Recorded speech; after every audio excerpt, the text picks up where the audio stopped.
ప్రతి ఒక్క పంచాయతీలో సర్పంచులు తలెత్తుకొని సగౌరవంగా జెండా వందనం చేసేలాగా రాష్ట్రంలోని ఎన్డీఏ ప్రభుత్వం నిర్ణయం తీసుకుంది. ఆగస్టు 15న స్వాతంత్ర దినోత్సవ వేడుకల నిర్వహణకు నిధులు కొరత లేకుండా చేశాం. చిన్న పంచాయతీలకి 10,000 రూపాయలు, మేజర్ పంచాయతీలకి 25,000 రూపాయల చొప్పున నిధులు సమకూరుస్తున్నాం. దానికోసమని జీవోను కూడా రిలీజ్ చేశాం. దీనిని పంచాయతీ సర్పంచులు దీన్ని పూర్తిగా సద్వినియోగం చేసుకోమని నేను విన్నవించుకుంటా ఉన్నాను. ఇప్పటి వరకు పంచాయతీలకి ఇంత పెద్ద స్థాయిలో ఆగస్టు 15, జనవరి 26 వేడుకలకు నిధులు ఇచ్చింది లేదు. 34 సంవత్సరాలుగా 1990 నుంచి ఈ మొత్తం ఇప్పటిదాకా పెంచలేదు. 100 రూపాయలు, 200 రూపాయల చొప్పున ఇచ్చేవాళ్ళు. ఈ మొత్తాన్ని గణనీయంగా పెంచాలని చెప్పి కూటమి ప్రభుత్వం నిర్ణయం తీసుకొని జీవో జారీ చేసింది. 13,326 పంచాయతీల్లో ఘనంగా గౌరవంగా స్వాతంత్ర దినోత్సవ వేడుకలు సాగాలన్నదే మా కూటమి ప్రభుత్వం ఉద్దేశం. ఇప్పటి వరకు సర్పంచులు అతి స్వల్ప మొత్తాలతో వేడుకలను ఘనంగా చేయలేకపోయేవాళ్ళు. ఈ విషయం నా దృష్టికి వచ్చింది రివ్యూస్లో.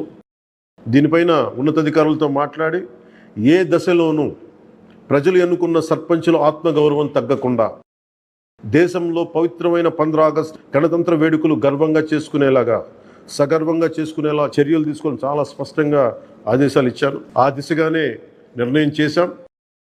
5,000 లోపు ఉన్న జనాభా ఉన్న గ్రామాలకి 10,000 రూపాయలు, 5,000 పైబడ్డ జనాభా ఉన్న గ్రామాలకి 25,000 రూపాయల చొప్పున నిధులు అందిస్తాం.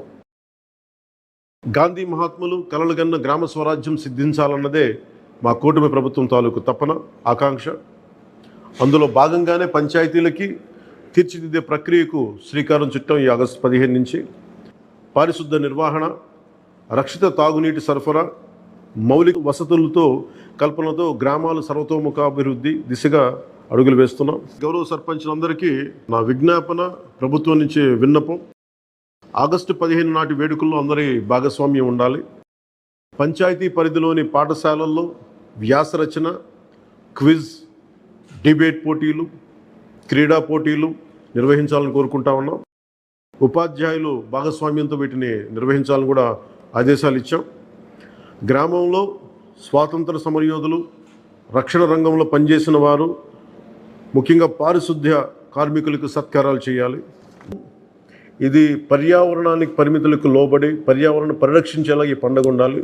ప్లాస్టిక్ వాడటం కంటే కూడా జెండాలకి ఆల్టర్నేట్గా ముఖ్యంగా మన చేనేత జెండాలు ఏదైనా వాడండి.